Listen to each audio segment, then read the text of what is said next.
Hello everybody, and yes, you are hearing thunder. We have got thunder, lightning, pouring rain, and these hummingbirds do not want to go into the garden to feed. Look at them. There's hundreds of them. So what I just did, oh my gosh, what I just did is I put up a planter pole. Let me see if I can get up. I don't want to disturb them.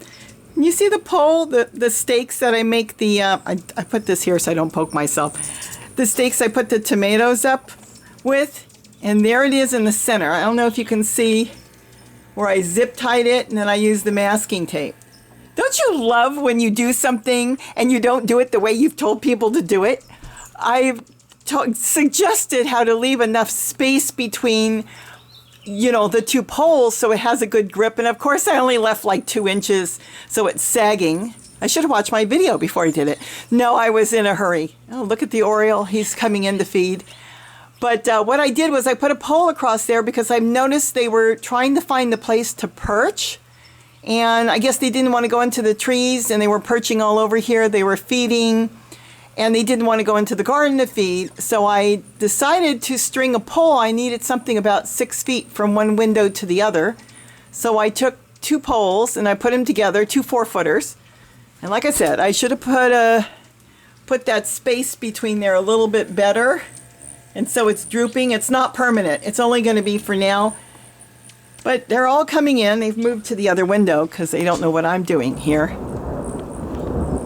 And I should get my computer unplugged in case something happens. You know, like a power surge. I'm going to go do that in a second. But kind of an update. You are not watching this video late. Truthfully, it's going to be June in about a week or so. And yes, Memorial Day weekend is coming up. And see, I told Gary the weather wasn't right. Nobody's ever talked about it. There's been a lot of odd things going on. And finally, the news has picked up on it. Yesterday, they started talking, all the different news groups started talking about it on TV, on the radio. People have made camping trips for this weekend, you know, to go up and make bonfires and roast marshmallows and do their summer camping. Well, they don't know what's going to be because they schedule these camping trips like a year in advance. And a lot of these places where they would do all this is covered in snow. We have snow in our mountains. It is snowing up at Big Bear. The high there is 38 degrees.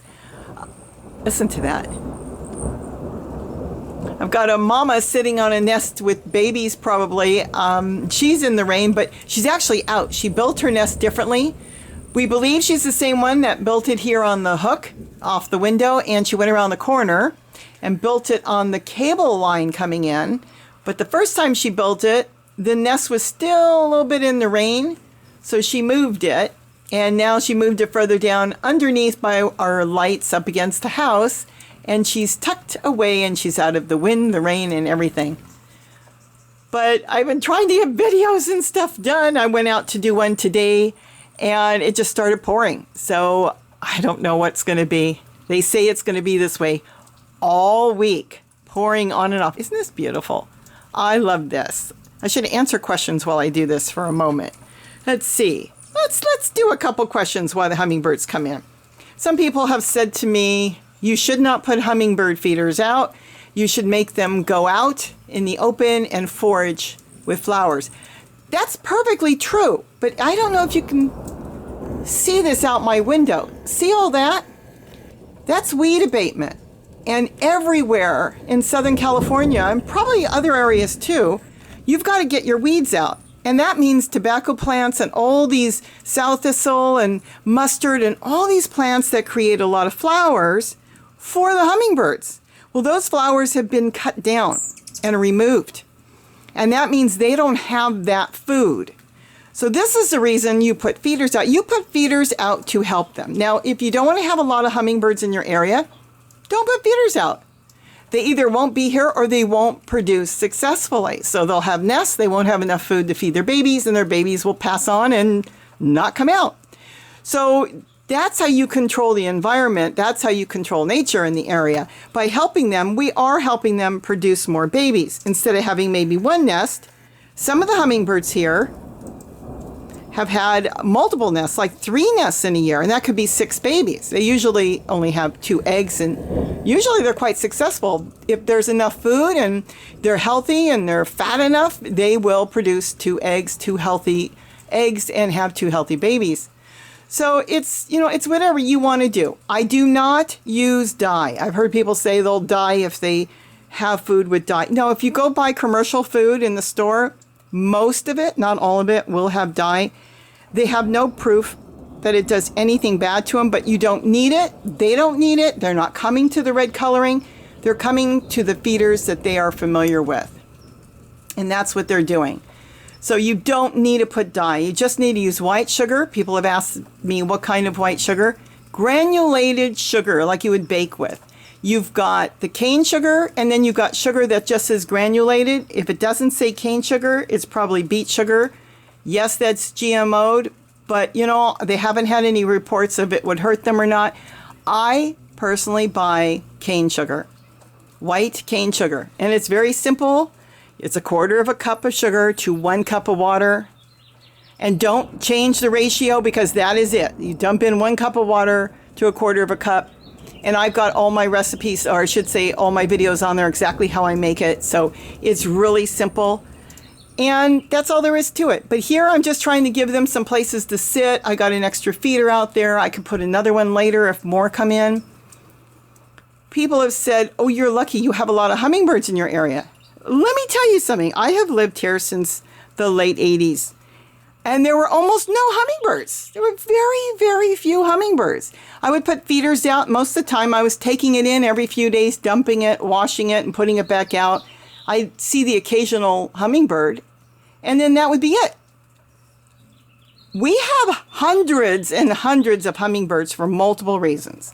They're passing through as they're migrating, and they know, once they come through and they find all the food here, as they're migrating through, they will feed, they will go up to wherever they're going and up north. And then when they head back, they're coming back with their offspring who now know there is food here when they come back. So the numbers get bigger and bigger and bigger. The other thing too, as far as the hummingbirds, is the ones that are, residents here, the ones that stay here, live here all year round, they've built a community. And this is why they don't fight. People have said, oh, yes, that's still thunder and lightning. People have said, oh, one hummingbird takes over the feeder, and that does happen. But once you have a community, these are probably all either related or they know each other very well. Their babies are all raised here. They're a community, and they all live in harmony here. Do they fight? Of course they do fight. They will fight. It's natural for them to fight. But in general, they know each other, and it is a community. So don't worry if you see one hummingbird. Hopefully the one hummingbird you see, there's a female around. And when she starts having babies and they stick around, they have babies, they multiply quickly. So this is something that has built up. This is nothing that just happened overnight. None of these hummingbirds just showed up here overnight. It is built up. It's gone from almost nothing to a couple to more until now I literally have hundreds of hummingbirds here daily.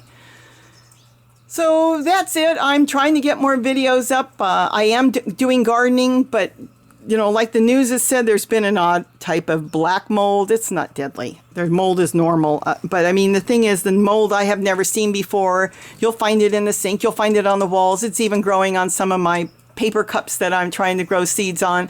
And they have mentioned that on the news the other day. And you know what they told people? Don't turn your heaters on. I guess the inside of the heaters, the vent pipes and everything are probably growing some sort of mold. We are having unusual weather I have not seen in 10, 15 years.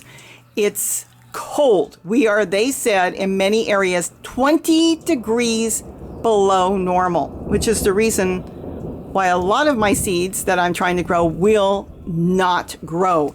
They need to be kept at constant temperature of 58 and above, and we are not. We're getting cold at night, and so a lot of the seeds just will not germinate. I have a garden, of course, full of plants and things, but I'm desperately trying to get a lot of seeds growing that just aren't growing yet. And like I said, Memorial Day weekend, supposed to be summer barbecuing outside. Well, it's not happening for a lot of people. And it's not the rain. We're not talking about rain, even though we don't get rain this time of the year, very, very little. It's the weather being 10 to 20 degrees colder than normal. We don't generally have snowstorms in the end of May, which they're having in some areas. So I guess that was kind of like a little update to show you the hummingbird mom that's feeding, to show you these, and to tell you, do as I say, not as I do, as I put my green planter stake up there, not done at all like the way I usually do it or say how to do it.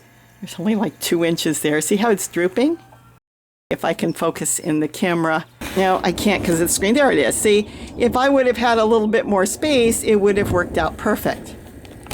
But I didn't, so it's dipping. But like I said, I'm only leaving it up there right now because I saw a little bit ago there was like over 100 hummingbirds came in and they were kind of foraging on the top for cobwebs. They were looking, I should say, around the cobwebs for insects because they eat insects. And they're probably not getting a lot of pollen today because everything's wet and cold. And they can't get into some of the flowers. A lot of the flowers blow over. And like I said, they're doing a lot of weed abatement. And that eliminates a lot of their food. So this helps them. The water, the sugar water you put out is not their main food source. It's a large part of their diet, but it's not their main food source. They need to have protein. They need to have pollen. They need little insects. They eat insects off your plants. So, well, that's it. So that's the update of what's going on. We here in Southern California are having very different weather. This will be an interesting growing season that we're going from spring to summer, but it's not. We're going from winter into summer. If we get summer, we haven't had summer yet. So we'll see what happens. So everybody should have a really good Memorial Day weekend. I'm staying home to garden. And if I can get some of my things, my act together and get out in the rain, I want to get a ginger video together to help some people on getting ginger growing.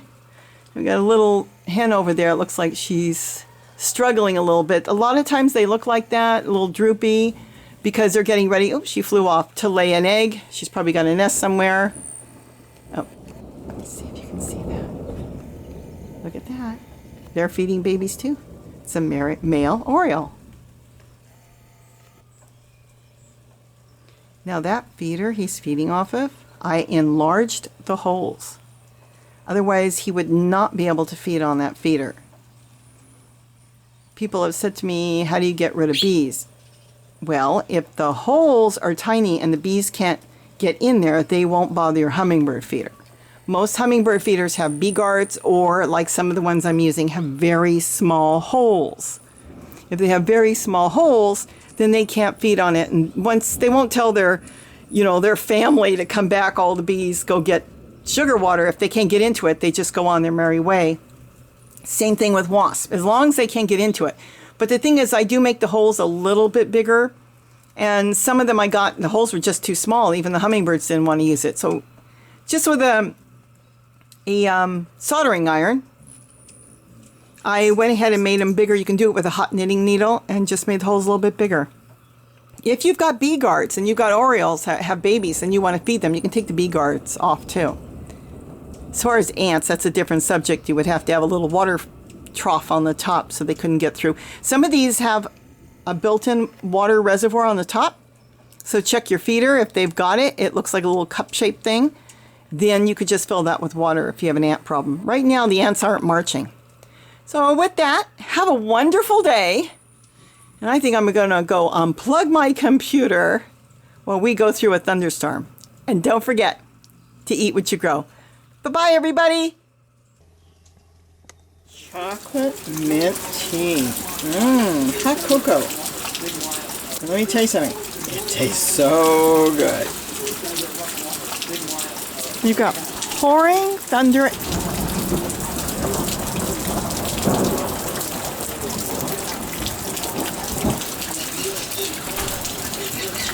And lightning all day. The news is on. There's weather bad all across the United States.